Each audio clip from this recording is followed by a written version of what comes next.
I'm Brad Willingham. This is my Title IX self-audit. It's a final for EDU 503. Thing I'm going to do first is give a bit of a background information on what Title IX is, and then I will cover the prong that I use to make sure our school is being compliant with Title IX.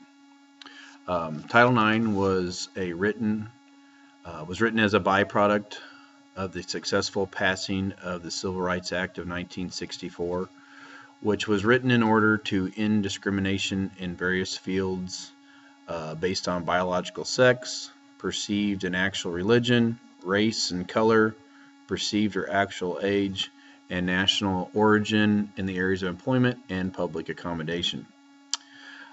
In June 23rd, 1972, Title IX of the Education Amendments was enacted by Congress and is signed into law by Richard Nixon. Under Title IX of Education Amendments of 72, it states that no person in the United States shall, on the basis of sex, be excluded from participation in, be denied the benefits of, or be subjected to discrimination under any education program or activity or school receiving federal or financial assistance. December 11th, 1979 was the final policy interpretation of Title IX. The Title IX in intercollegiate athletics is what it was called. Rather than relying exclusively on a presumption of compliance standard, the final policy focuses on each institution's obligation to provide equal opportunity and details the factors to be considered in assessing actual compliance for that school. The 1979 policy interpretation provides that as part of this determination, the Office of Civil Rights will apply the following three-part test to assess whether an institution is providing non-discriminatory participation opportunities for individuals of both sexes. Athletic programs are considered educational programs and activities, and there are three basic parts of the Title IX as it applies to athletics. The first one is participation. The second one is scholarship or financial assistance, and the other one is other benefits. I'm going to talk about participation first.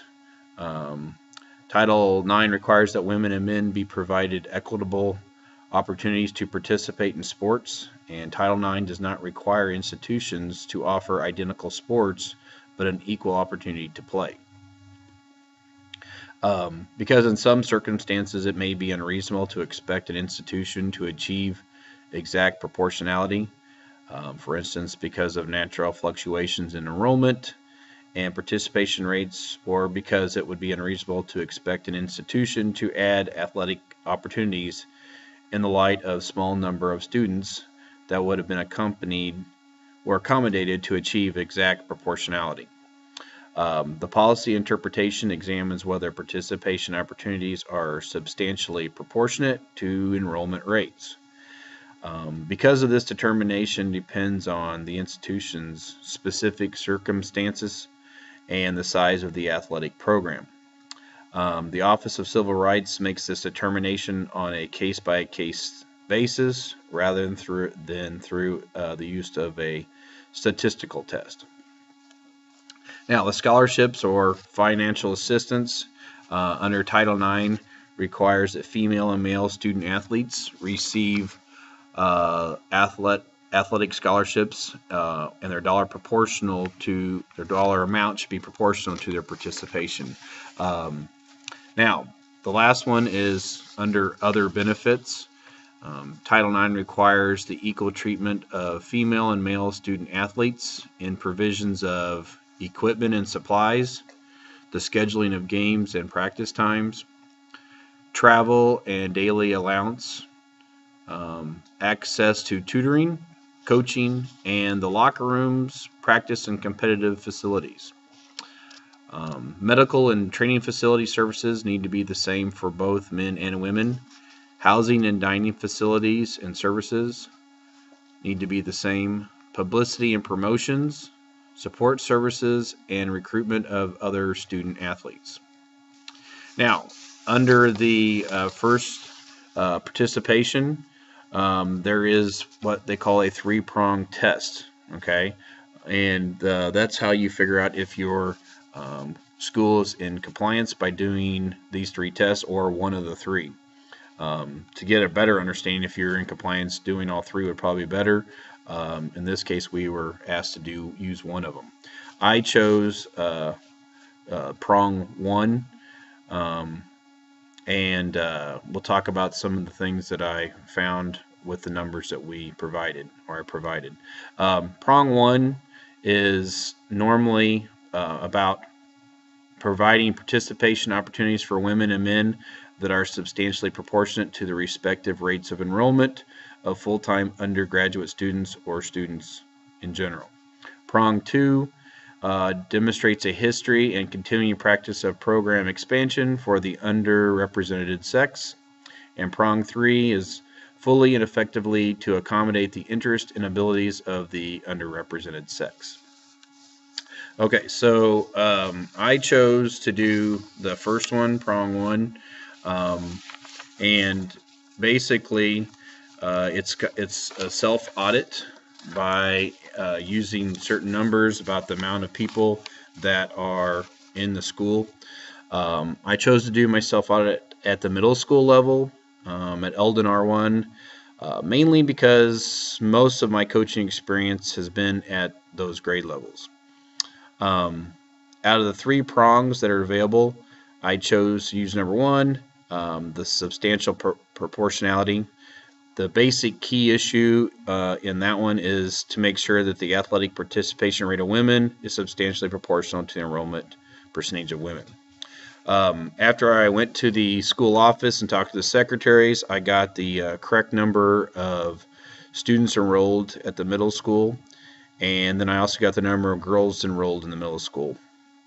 After that, I then went and confirmed the number of girls that participate in one or more sports.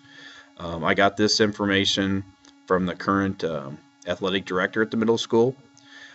He also gave me the correct number of total students participating in one or more sports, which was the unduplicated female participation rate. He also gave me the total number of participation by all the girls in all sports, and that's divided by the total number of boys and girls that participated in all sports.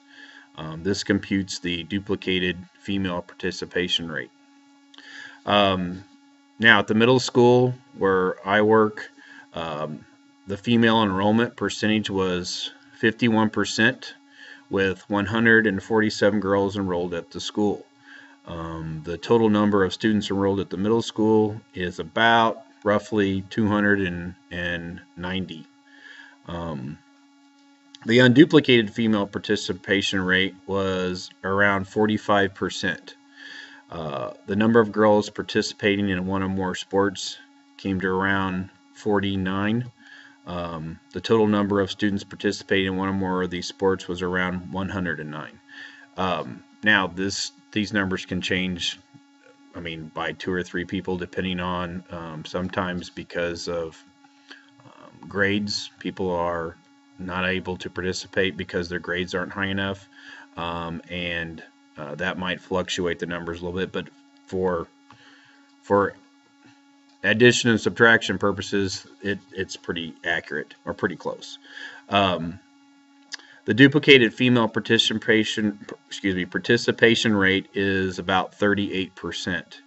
The total participations by girls in all sports came to 9, and the total participations of boys and girls in all sports was roughly around 24. The unduplicated participation variance equaled about 6%, and the duplicated participation variance equaled 13%. Now, several court cases, which this is written in on the actual paper that was given to us to figure out if we're compliant, mentioned that several court cases and settlement agreements hinted at 5% being where you wanted to be, which was an acceptable variance. However, this measure, it said, should be relied on only as a red flag to identify a substantial proportionality problem where variances exceed about 5%. Now, taking all the numbers into account here at the Elda Middle School, we are at 6%, which is about 1% over the acceptable variance. And I would say definitely puts us in the ballpark for being compliant. Now, the other, I chose this one because I think the numbers basically are easier to figure. I think when you take the other prong that you can do, which is doing questionnaires and asking if other things have been changed or being compliant over the years. I think a lot of times when you do those questionnaires, those can be somewhat, I don't know, I don't think they could be as accurate because people, it's like an opinion almost in those questionnaires, and that information can kind of, I don't know, I think could be tainted. You can't really mess with numbers, and I think they're a little bit more accurate on seeing if a school is compliant or not. This concludes my Title IX self-audit. Thank you.